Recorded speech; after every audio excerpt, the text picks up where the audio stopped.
Louvado seja o Senhor. Amém, igreja? Vamos agora sim meditar na palavra do Senhor. Pode abrir sua Bíblia no livro de Romanos, capítulo 12.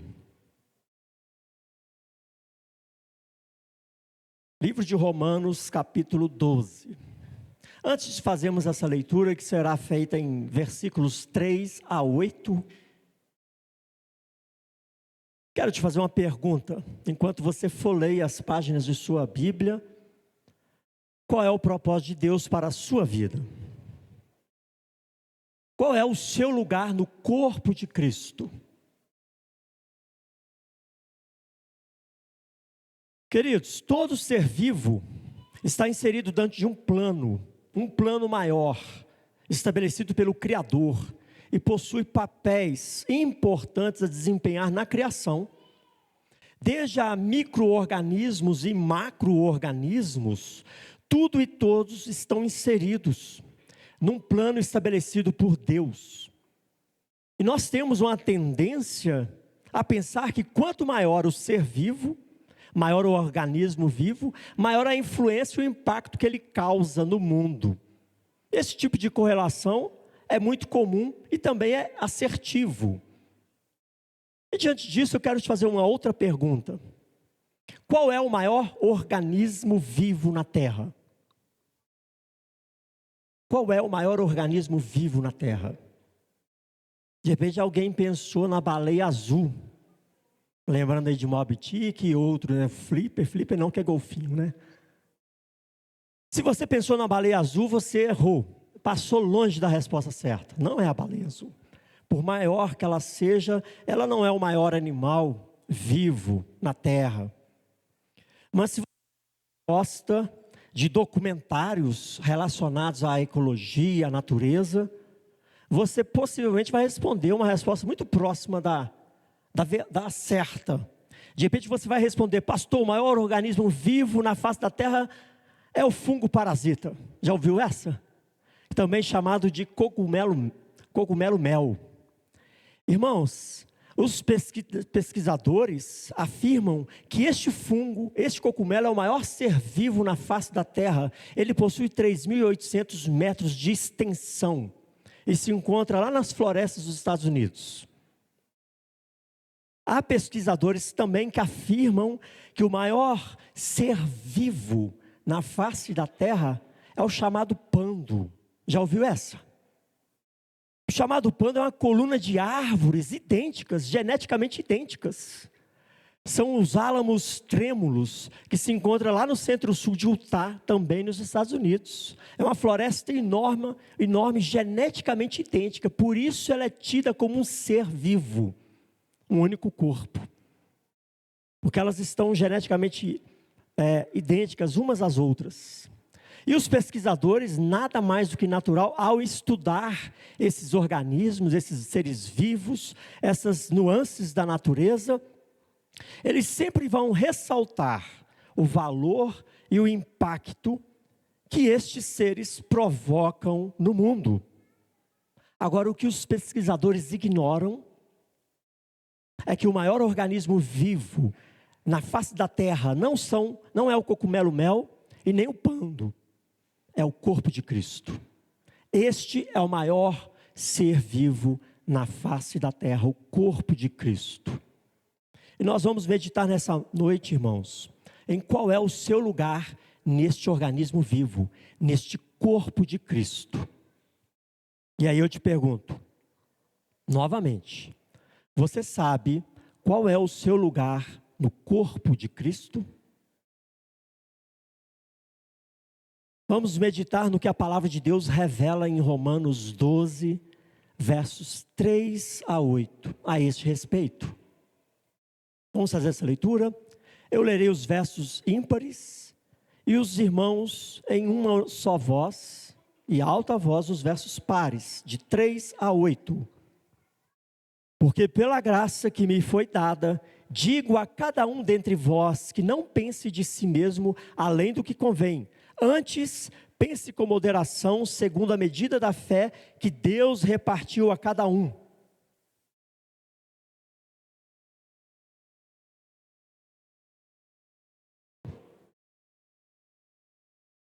Assim também nós, conquanto muitos, somos um só corpo em Cristo e membros uns dos outros.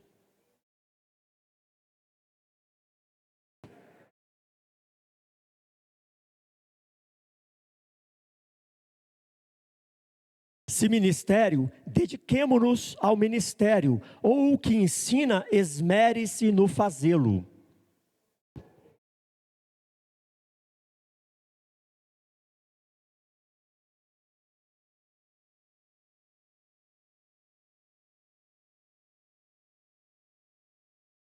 Glória a Deus. Vamos orar. Feche os seus olhos. Peça ao Espírito Santo de Deus que leve os seus pensamentos cativos em obediência à palavra de Deus. Peça ao Espírito Santo que ilumine a sua mente, te dê certeza, convicção de qual é o seu lugar nesse maior organismo vivo na face da terra, que é o corpo de Cristo. Ore ao Senhor.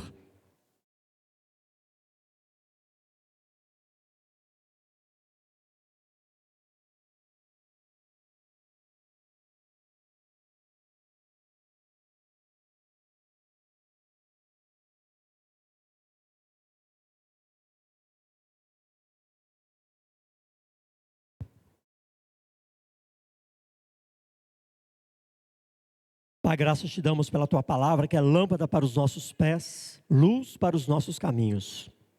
Ó Pai, é o teu Espírito Santo, o mestre por excelência, o autor da tua palavra, aquele que inspira e ilumina o nosso entendimento, aquele que nos dá certeza e convicção do teu chamamento. E nessa noite bendita te pedimos, leva os nossos pensamentos cativos em obediência à tua palavra que é a verdade, a tua palavra que é poder do Senhor para nos santificar, para nos purificar, para nos salvar. Anula em nós, ó Pai, toda negligência, toda omissão, toda passividade, toda inquietação física ou mental caiam por terra em nome de Jesus, mas que a tua igreja esteja, ó Pai, recebendo a aplicação e ministração da tua palavra por meio do teu Espírito Santo. Que ninguém saia daqui da mesma forma que entrou, mas que saiamos daqui tocados, convencidos do teu chamado e dispostos a servir ao Senhor como o Senhor quer ser servido, para a louvor e glória do Senhor, em nome de Jesus. Amém, irmãos? Glória a Deus. Queridos, já vou avisando logo de cara que o objetivo dessa mensagem não é te convencer que o corpo de Cristo é o maior organismo vivo na face da terra, embora que seja, mas é te levar a refletir que há um lugar e há um propósito de Deus para cada um na igreja e na vida, a partir das habilidades, talentos ou capacitações que o próprio Senhor te dá, te deu, nos dá, e assim te motivar a responder ao chamado do Senhor, estando integrado, ajustado, operante no reino de Deus, para edificação, para impactar o mundo, para crescer e para glorificar o Senhor através da mensagem do reino. E nós temos aqui, meus queridos irmãos, no início desse capítulo 12, a palavra de Deus nos revelando aplicações práticas, consequências práticas daquilo que o apóstolo já havia ensinado, inspirado pelo Espírito Santo, desde o primeiro capítulo, do capítulo 1 ao capítulo 11, o apóstolo Paulo já estava exortando, ensinando a igreja sobre as misericórdias de Deus, sobre as misericórdias de Deus, o que Deus fez por nós, revelando a sua obra, o seu plano redentivo. E aqui no capítulo 12, ele traz essas implicações práticas. E agora, irmãos, qual é a sua resposta? Qual é a sua resposta diante de tudo que Deus fez por você, por nós? É isso que ele fala no primeiro, do primeiro ao 11º capítulo. E agora o 12º é a implicação prática. Nós temos, nos versos 1 e 2, que nós não lemos, propositalmente, 3 exortações, que nos servem de ponto de partida para o ensino que nós vamos receber dos versos 3 a 8. Aguarde essas exortações no seu coração. Paulo inicia o capítulo 12 exortando a igreja com 3 palavras. A primeira, se ofereça a Deus como sacrifício vivo. A segunda, não se conforme com este mundo, antes renove a sua mente pela transformação na palavra de Deus. E a terceira exortação, a segunda é não se conforme com o mundo, a terceira é transforme sua mente pela renovação, através da palavra de Deus. São essas três exortações nos versos 1 e 2. Seja um sacrifício vivo, não se conforme com o mundo e transforme a sua mente a partir das Escrituras.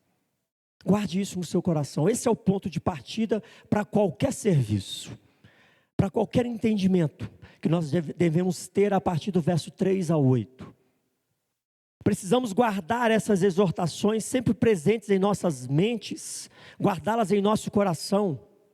Por quê? Para não transformarmos o corpo de Cristo, a igreja, em uma instituição regida por interesses humanos. Para não transformar a igreja de Cristo em uma instituição geradora de eventos, uma instituição para agradar a nossa teimosia, o nosso ego, as nossas vaidades.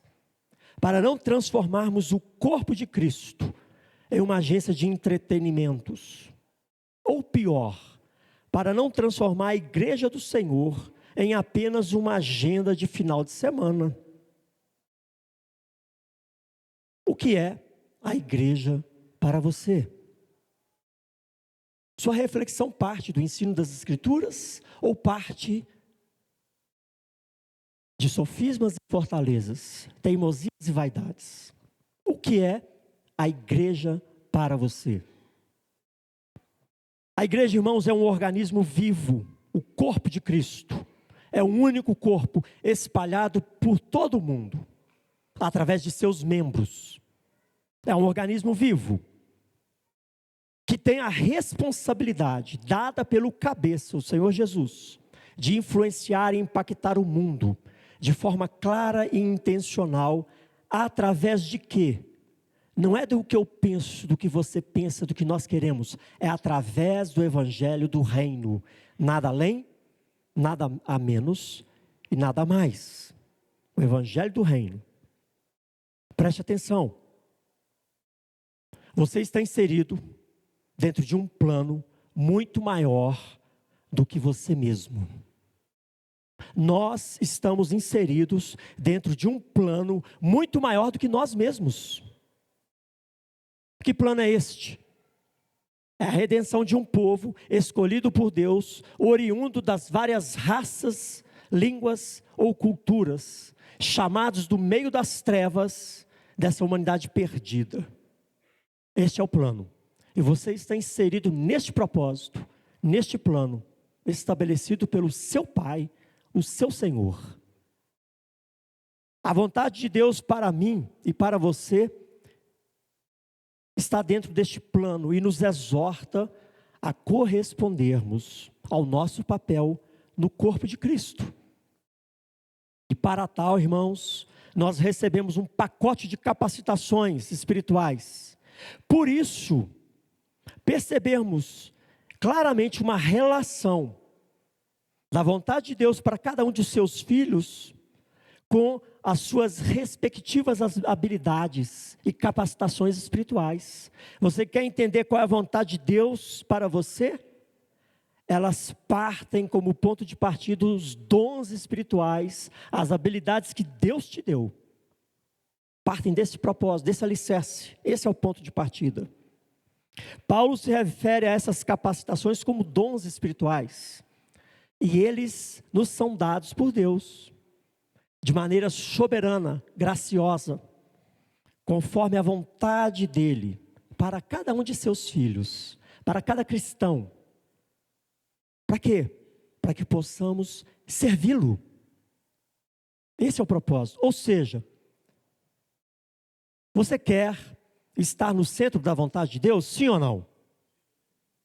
Glória a Deus que responderam alguns, né? Sim ou não? Descubra e exercite seus dons espirituais. Aí você estará no centro da vontade de Deus. Porque a relação é essa. Deus nos capacitou. Quando Ele nos chama para o serviço, Ele não está te chamando para o serviço do vácuo. Vai lá fazer. Não, Ele te capacitou antes. Ele já te derramou sobre você o Espírito Santo, o selo da promessa. Já através do Espírito Santo te entregou capacitações espirituais. E aí Ele nos impulsiona. Vá, sirva, faça. Ao pensarmos a nosso próprio respeito, irmãos, ou tentarmos avaliar e entender o nosso lugar, o nosso papel neste mundo, nós não devemos pensar fora daquilo que essas habilidades nos direcionam a fazer, porque esse é o ponto central dessa mensagem. Ao pensar qual é o meu lugar no corpo de Cristo, qual é o propósito de Deus na minha vida, não pense em nada fora das habilidades que Deus te deu, senão vai dar ruim. Vai ficar frustrado, vai ficar pesado, vai ficar difícil. Mas encontre as habilidades dadas por Ele, e você vai encontrar o seu lugar no corpo de Cristo. O seu lugar neste plano de Deus. Preste atenção. Deus, o Senhor, quer que você e todos os discípulos que aqui estão, entendam e avaliem o seu papel no mundo, a partir dessas habilidades, que Ele mesmo te deu, nos deu e nos dá. E isso fica evidente nesses versos 3 a 8. Nós somos instruídos. Nós recebemos 3 instruções nesses versículos. A primeira instrução: não pense de si mesmo, além do que convém. A segunda instrução: o Senhor vai comparar e compara a igreja a um corpo humano. E nós somos um corpo místico de Cristo. Para nos lembrar que, embora tenhamos papéis diferentes, todos são igualmente importantes. E todos são chamados para trabalhar em unidade, visando a edificação e a expansão do reino de Deus. Imagina se o corpo resolvesse cada um fazer o que quer. Vai dar problema de saúde na certa. Terceiro ensino que nós vamos encontrar nos versos 3 a 8. Nós somos encorajados a exercitar estes dons para o benefício do corpo e do reino de Deus. Para este benefício, para este propósito. Vamos perceber e vamos ver como a palavra de Deus estabelece essas 3 verdades que eu citei aqui agora. Perceba aí no Romanos 12, no verso 3. Como Paulo inicia esse versículo: porque pela graça me foi dada. Ou seja, pela graça. O que é graça? É favor, é privilégio. Aquilo que eu não merecia, mas eu recebo. Ele não está falando da graça da salvação, ele está colocando no âmbito geral aquilo que nós recebemos de Deus. E no aspecto do contexto aqui, os dons. Eu não merecia, mas Deus me deu dons espirituais para servi-lo de forma digna, de forma que ele seja glorificado, não pelas minhas capacitações, mas pelas capacitações que vêm do alto trono dele mesmo. E assim desenvolver o serviço. Porque pela graça que me foi dada, aquele favor que eu não merecia, pela graça de ser diácono, pela graça de ser presbítero, pela graça de ser um líder de grupo familiar, pela graça de ser um missionário, pela graça de ser um visitador, pela graça de ser um discipulador, um pastor, um membro do ministério de integração, um facilitador da escola bíblica infantil ou da escola bíblica adulta. Coloca aí a área que você serve a Deus. Foi pela graça dele na igreja do Senhor. Toda e qualquer capacitação que venha, que você tenha para servir a Deus de forma digna, foi Ele que lhe deu pela graça dele. Foi Ele que nos deu por sua graça. E com esta colocação, Paulo está deixando claro que ele sabe o lugar dele no corpo de Cristo.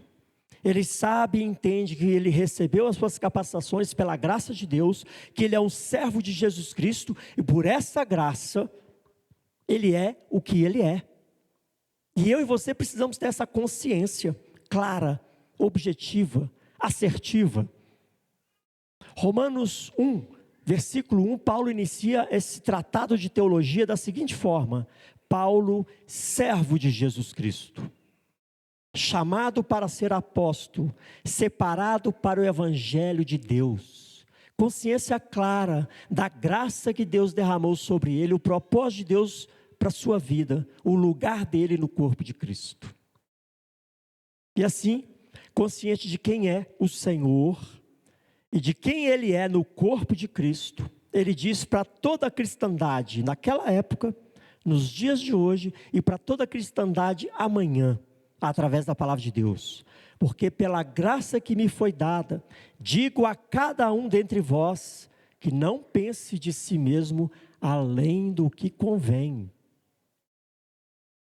Paulo se dirige essas palavras aos crentes de sua época, a nós nessa noite e a todos que vierem a se converter em Jesus Cristo, porque a palavra de Deus ela é eterna, ela é viva e ela permanecerá para sempre. E em relação, irmãos, a qual é o seu lugar no corpo de Cristo, o primeiro ponto é: como você deve pensar a seu próprio respeito. Como devemos pensar a nosso próprio respeito. Esse é o primeiro ponto, o primeiro ensino, nesses versos 3 a 8. Paulo se dirige individualmente e pessoalmente a cada crente, a cada servo de Deus. Lembrando que o chamado é individual, é intransferível, é para cada um. E o ensino aqui é: não pense de si mesmo além do que convém. O conceito estabelecido, irmãos, é: cuidado, não faça de você mesmo uma avaliação errada a seu respeito. Cuidado para não fazer uma avaliação errada de si mesmo. Não tenha uma estimativa errada a seu respeito. Não pense a seu respeito mais do que você realmente é. Quando acharmos, ou quando achamos que fazemos qualquer coisa a partir de nossa própria capacidade humana, e não pela graça de Deus, nós pensamos que somos melhores do que outros. E geralmente somos levados à soberba, à vaidade, ao orgulho. Atitudes essas que são a raiz de todos os outros pecados, que causam problemas na saúde espiritual do corpo de Cristo. Não pense de si mesmo além do que convém. Quero ressaltar que temos também um outro lado de uma estimativa errada de si mesmo, que esse mesmo princípio se aplica também. Há aqueles crentes cristãos que pensam de si mesmos abaixo das expectativas de Deus.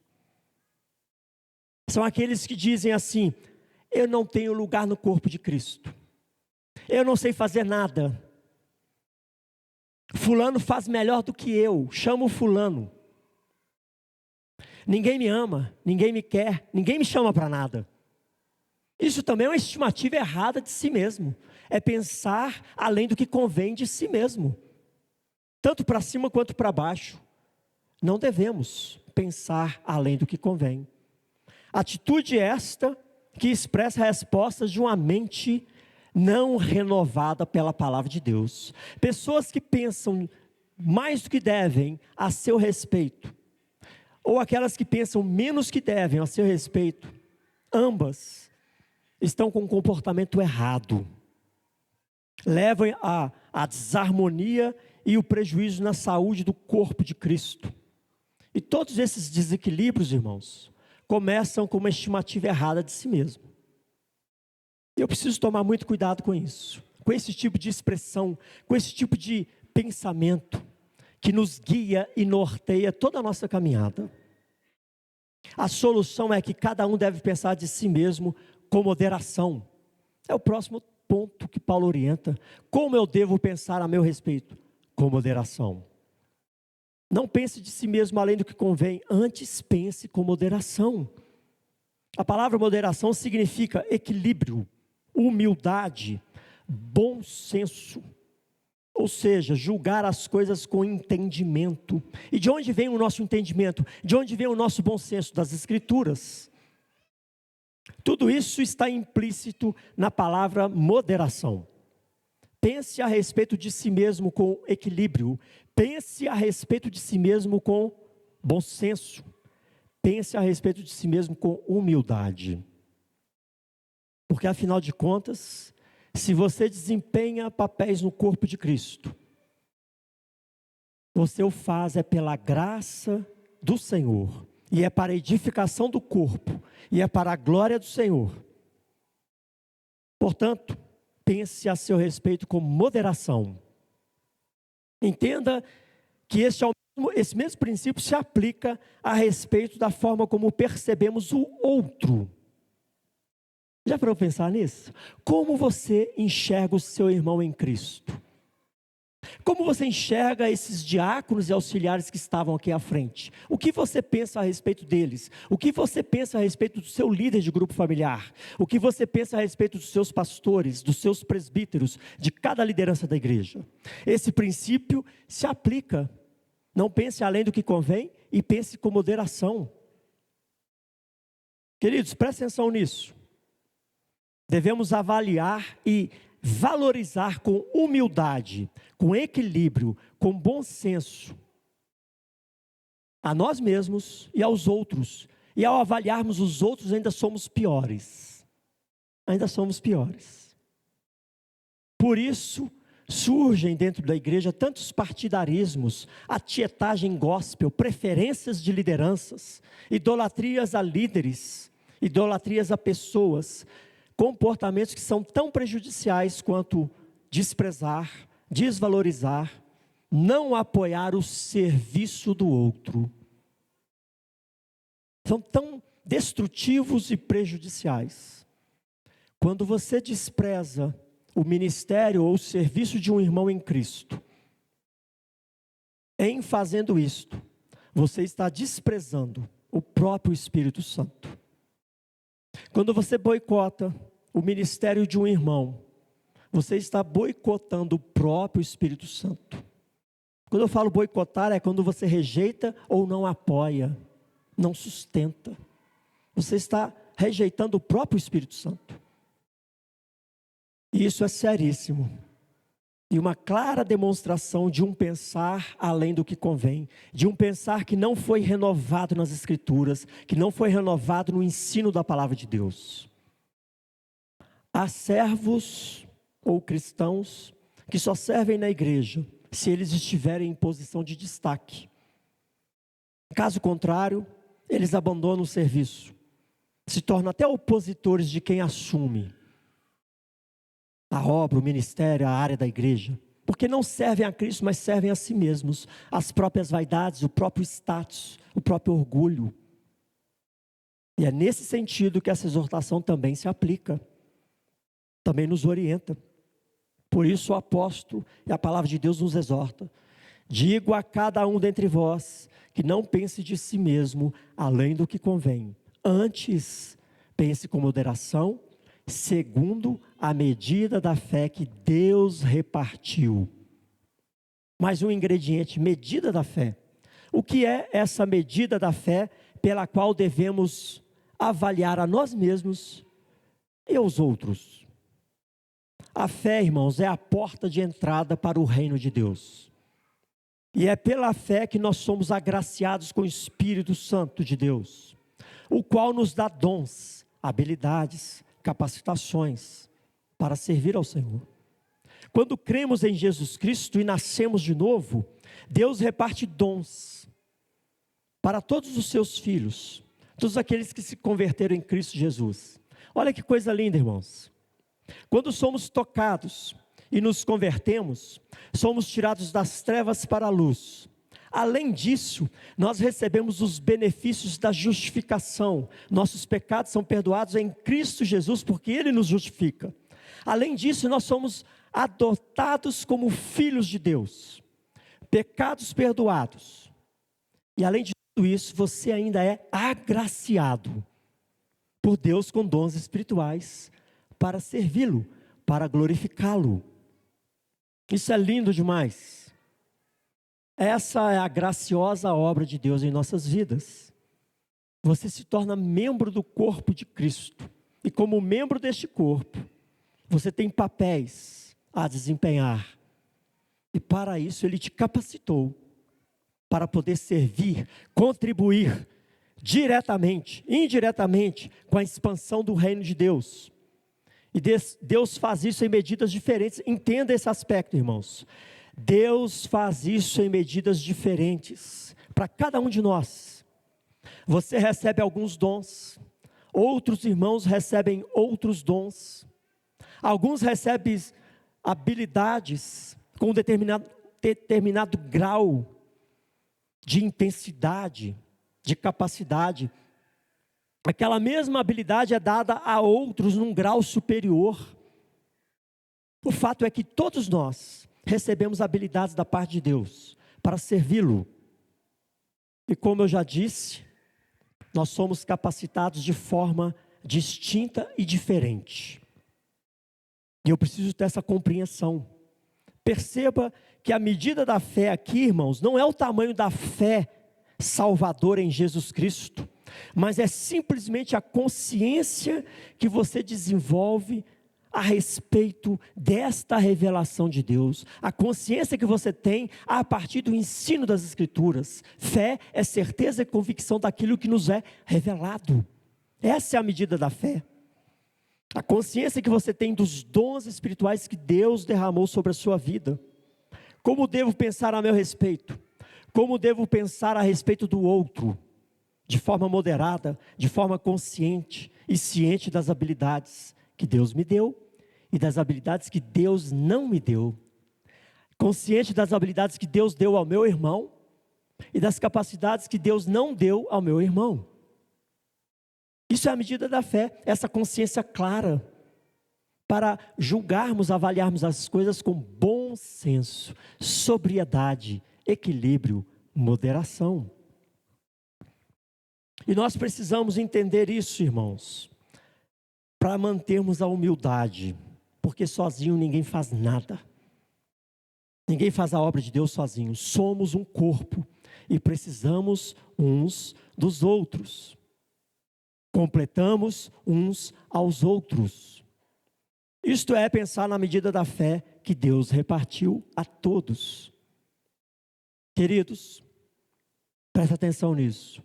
A maior parte dos problemas na igreja de Cristo, os problemas de sobrecarga, os problemas de pessoas frustradas porque dizem que não recebem oportunidades, de disputas ministeriais, de divisão e falta de poder na igreja, é por causa de pessoas que querendo fazer aquilo que gostariam de fazer, mas não foram habilitadas para aquilo que fazem. Ou de pessoas enterrando os seus dons. Pessoas habilitadas e capacitadas, mas que enterram os seus dons. Essas duas atitudes é a maior geradora de problemas de saúde no corpo de Cristo. Isto se dá por falta dessa análise bíblica ensinada no verso 3. Nos falta moderação, nos falta consciência clara, ou seja, a medida da fé. Nos falta saber, reconhecer e assumir o nosso lugar no corpo de Cristo. E quem é que perde? Quem é que perde? Quando não vivemos à luz do ensino revelado nas Escrituras, aqui nesse verso 3 em diante, quem é que perde, irmãos? Todos nós perdemos. Todos nós perdemos porque somos um só corpo. Não é o fulano, o beltrano, não é a igreja toda que perde. É um corpo. Quando uma célula do meu organismo resolve não funcionar, se torna uma célula cancerígena, o meu corpo todo vai sofrer. Segundo ponto, para refletirmos em relação a qual é o nosso lugar no corpo, qual é o nosso lugar na igreja do Senhor, entenda que você faz parte de um corpo, de um organismo vivo. Você faz parte de uma comunidade. Paulo realça essa verdade nos versos 4 e 5. Assim como num corpo há muitos membros, e cada um desempenha o seu papel para benefício do corpo, assim também somos nós na igreja. Nem todos os membros têm a mesma função. Há uma variedade de papéis e funções entre os membros do corpo de Cristo. É isso que ele ressalta nos versos 4 e 5. Contudo, embora sejamos muitos, formamos um só corpo. Olha que beleza. Somos muitos, mas formamos um só corpo. Trabalhamos para a saúde de um só corpo. Atuamos para benefício de um só corpo. Não para benefício próprio, benefício do reino, do corpo do Senhor Jesus Cristo. Verso 5 diz, assim também nós, conquanto muitos somos um só corpo em Cristo, e membros uns dos outros. Quando você está operando no seu lugar, a partir das suas habilidades e dons, você está abençoando o outro, e você está sendo abençoado. Esta é a harmonia do corpo de Cristo. Isso significa que estamos unidos uns aos outros, e que nós precisamos uns dos outros. Olha para o seu lado.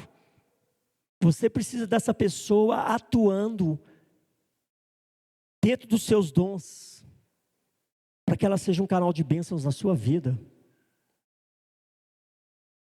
Nós ministramos e nós somos ministrados. Isso aí é a famosa interdependência acontecendo no corpo de Cristo. Isso aí é o micropastoreio que acontece na igreja de Cristo. Por exemplo, nos grupos familiares. Isso não é uma agenda, irmãos, isso é um propósito de Deus. Ali você é pastoreado, é o micropastoreio. Quando você está ali num grupo familiar, todos estão exercitando os seus dons e ministrando os seus dons uns aos outros. Você está sendo fortalecido, encorajado, exortado, pastoreado. Não quer ser pastoreado? Não frequente um grupo familiar. Mas depois não reclama que está passando por um aperto, dificuldades. Ninguém me ama, ninguém olha, porque você se recusou a ser abençoado por Deus. Percebeu? Não é uma agenda a se cumprir, é o propósito de Deus, para que a igreja seja edificada, para que haja interdependência. Aqui não tem interdependência não, irmãos.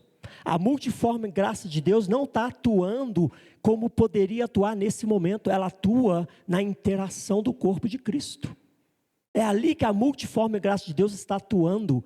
A interdependência dos dons está acontecendo. Você quer receber as bênçãos de Deus?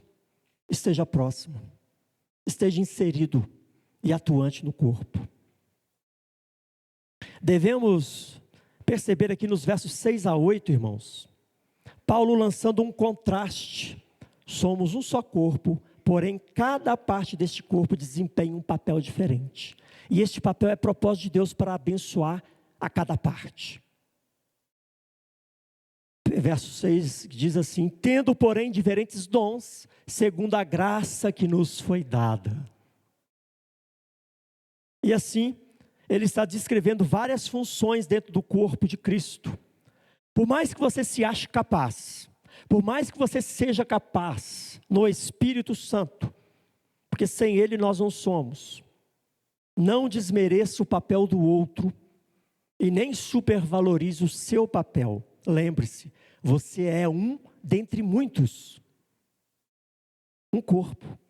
Nós somos um dentre muitos membros de um mesmo corpo. Juntos e organizados, realizamos uma obra maravilhosa. Ninguém é melhor, ninguém é pior. Apenas temos papéis diferentes. Porque Deus repartiu a sua graça de forma diferente entre todos nós. Compreenda essa diferença dada pelo próprio Deus. Essa é a multiforme graça de Deus, distribuída a todo o seu povo.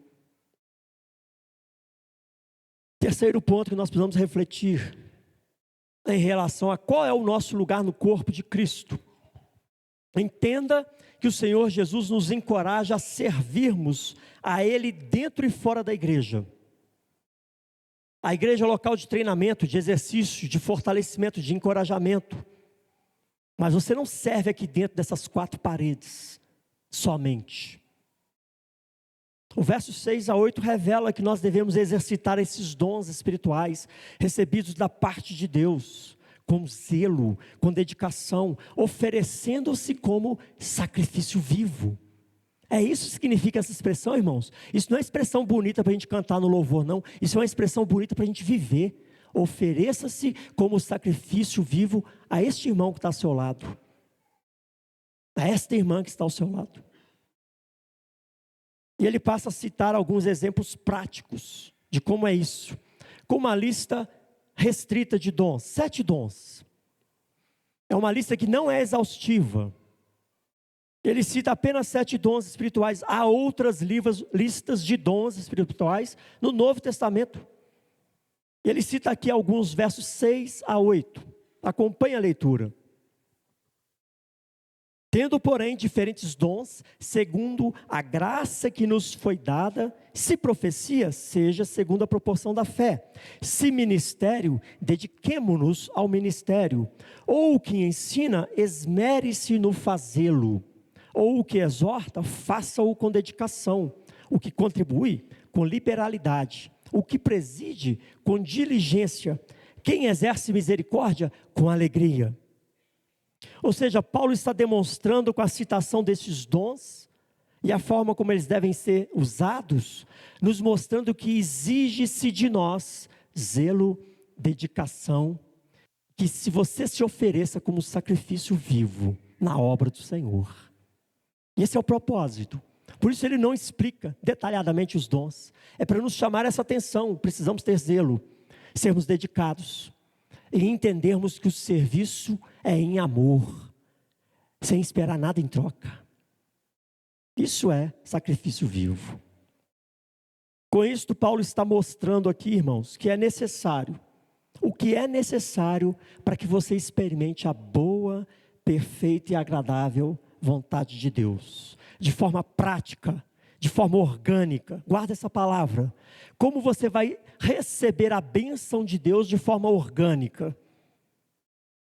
Para isso nós precisamos estar no centro da vontade do Pai e manifestarmos ao próximo os dons que o Espírito Santo nos dá.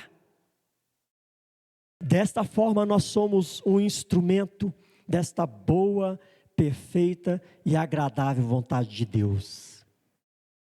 Quantas vezes, pense aí, reflita, seja honesto, quantas vezes você já foi edificado, fortalecido, encorajado, desafiado, abençoado por alguém que estava exercitando dons espirituais para ministrar sobre a sua vida?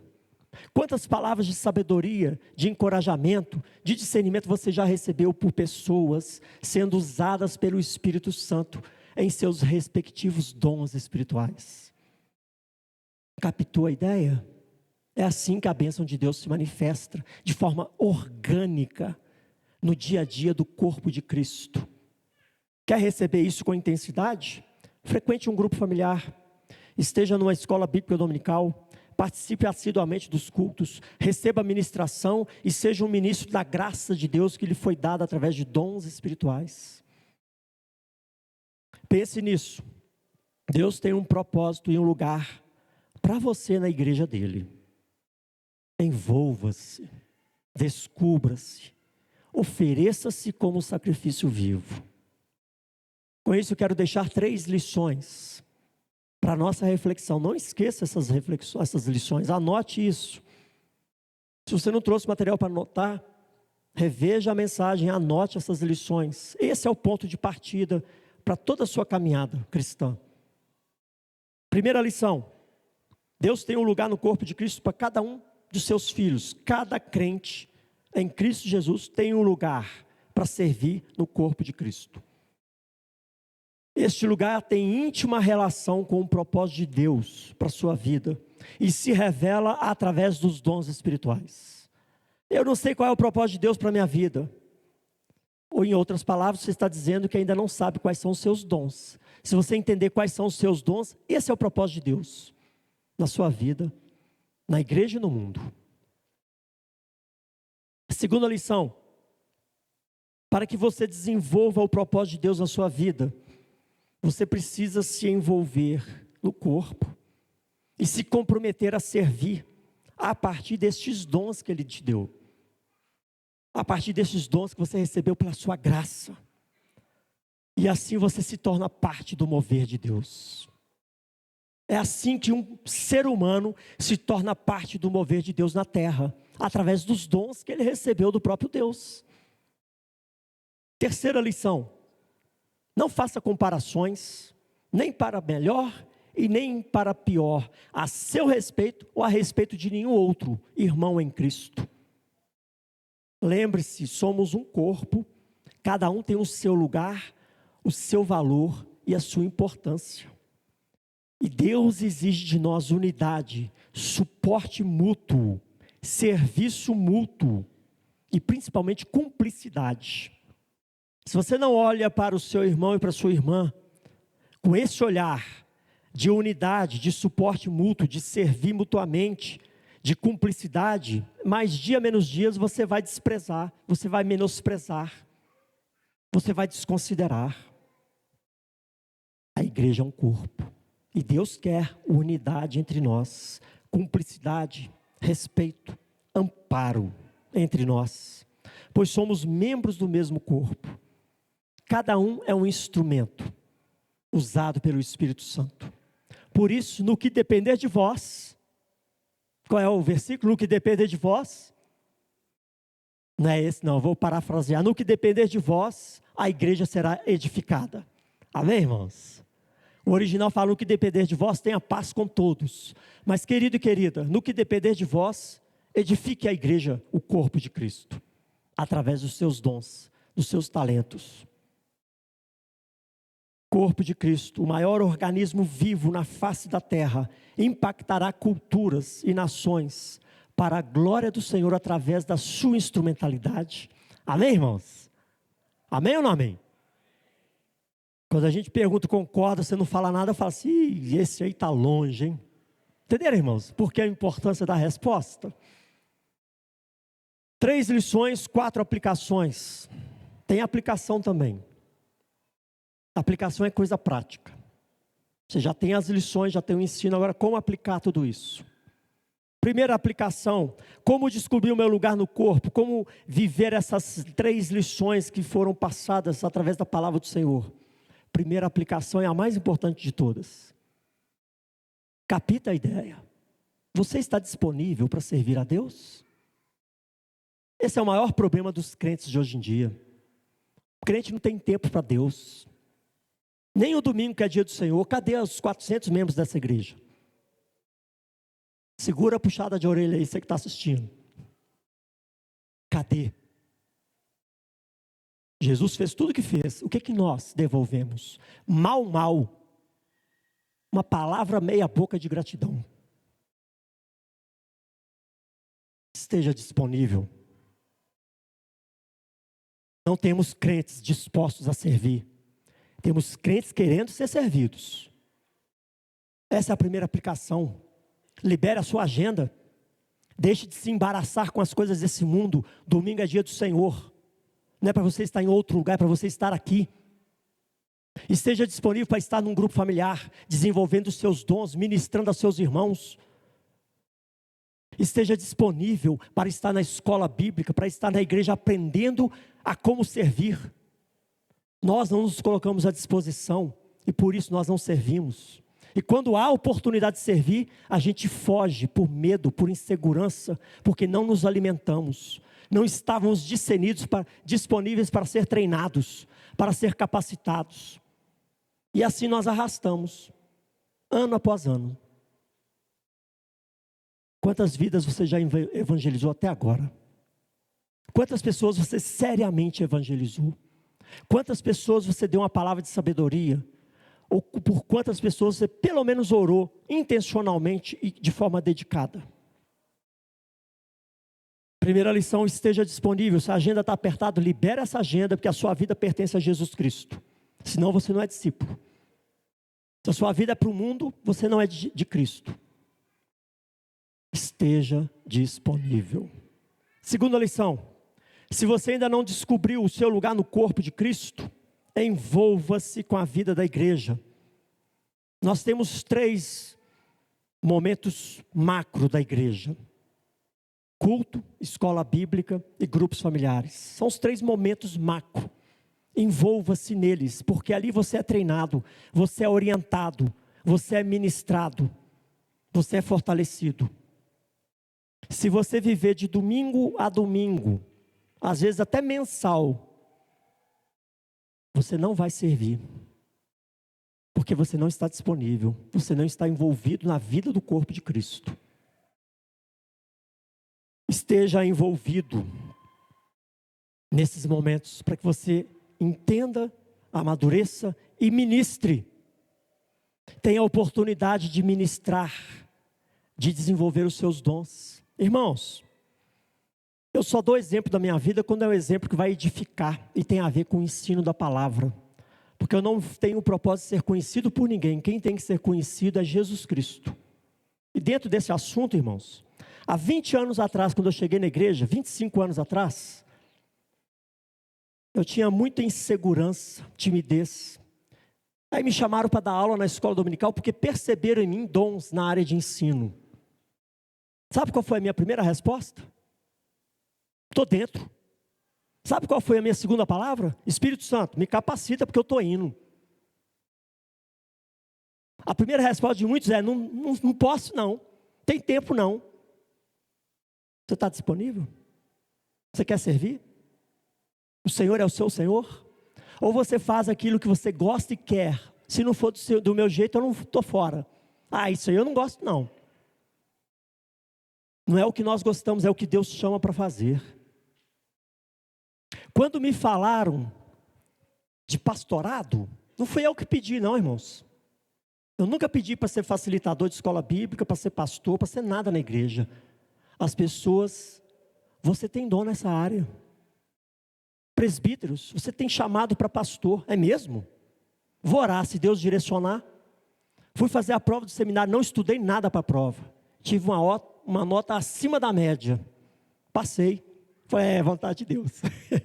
Já tinha anos que eu não estudava. Passei no pré-vestibular com uma nota muito boa. Você está disponível? Envolva-se com a vida do corpo. Os seus dons vão aflorar. E o conselho vai percebendo: esse irmão é comprometido, esse irmão é zeloso. Quem some na igreja não tem papel na igreja. Porque líder nenhum vai dar papel para um crente sumido. Envolva-se. Desenvolva os seus dons. Naturalmente, eles vão desabrochando. E as pessoas vão percebendo: Deus te usou nisso, Deus está te usando. É assim que funciona, irmãos. Essa é a segunda lição. Se você não descobriu o seu lugar no corpo, esteja envolvido na vida da igreja. Você vai rapidamente descobrir. Porque isso aí acontece, porque o Espírito Santo habita em nós. Terceira lição. Irmãos, meus queridos conterrâneos, conterrâneos não, né? Irmãos de longa data, eu já estou aqui na IPE há 25 anos. Se você já está aqui há muito tempo e já sabe quais são os seus dons, mas você não está envolvido na vida da igreja, entregue a sua vida como sacrifício vivo e agradável ao Senhor, porque o Senhor não será complacente com a sua omissão.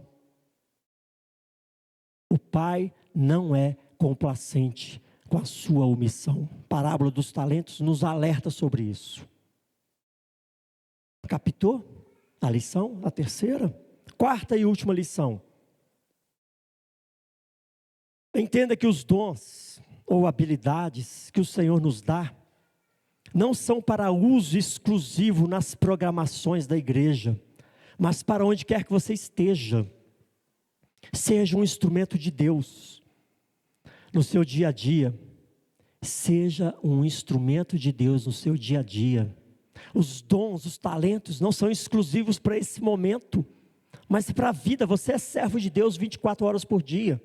Se você é um enfermeiro, seja o melhor enfermeiro. Se você é um advogado, seja o melhor advogado. Se você é dona de casa, seja a melhor dona de casa. Se você é manicure, seja a melhor manicure. Se você é diarista, engenheiro. Se você é policial, professor. Inclua aí, qual é a sua profissão? Inclua nessa lista. Seja o melhor para a glória de Deus. Deus te deu habilidades, dons, que vão além das paredes da igreja, de programações internas. Inclua nessa lista as oportunidades que você tem para testemunhar a excelência de Deus na sua vida, por meio da sua vocação, do seu trabalho, do seu dia a dia. Pois você não deixou de ser um servo de Deus lá fora. É para isso que nós estamos no corpo, para sermos capacitados para ser luz e sal lá fora. Lá fora. Amém, querido? Amém, irmãos? Feche seus olhos.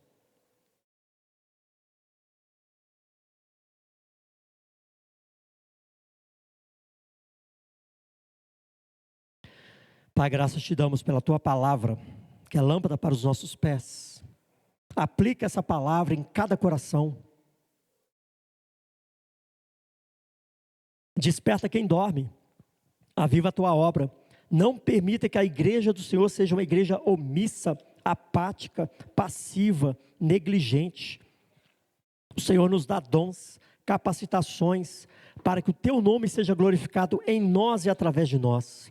Nós pedimos nessa noite, Senhor, não permita que essa palavra volte vazia, mas que ela toque corações, para que ela desperte os teus filhos e filhas que aqui estão, aqueles que estarão assistindo ou estão assistindo por meio da transmissão. Desperta o teu povo, porque nós sabemos a obra maravilhosa que o Senhor fez por cada um de nós, e queremos corresponder às suas expectativas. Desperta-nos para te servir, como o Senhor é digno de ser servido, em nome de Jesus. Amém, irmãos? Glória a Deus. Vamos louvar ao Senhor, adorar ao único que é digno de toda a nossa adoração e todo o nosso serviço. Vamos ficar de pé?